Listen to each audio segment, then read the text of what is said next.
shut off the fire alarm in the elevator? Because this sage is really popping off. Hey, puff, puff, pass. Oh, you don't smoke it. No, it cleans your aura, some crap like that.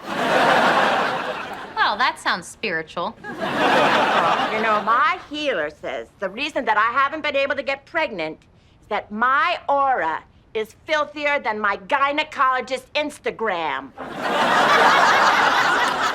But I did get a lot of likes. Oh, Sophie, I'm getting secondhand hippie. Hi. Sophie, I have got to get this out of here or Jennifer Lawrence will think this is my vibe. I'm going for Grace Kelly, not Woody Harrelson.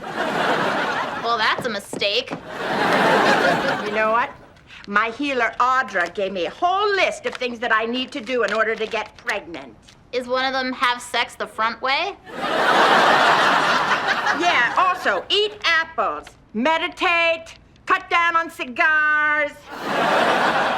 She also said that I have to practice loving kindness with everyone, even the people who trigger my negativity.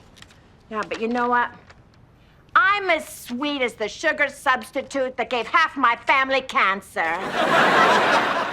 You're maybe not always sweet as sugar substitute to everyone. I'm not? Well, here comes this idiot. You know what? I'm gonna be real nice to you so that I can have a baby. So I don't care what kind of crap comes out of your stupid pie hole. Oh my God, I'm a monster!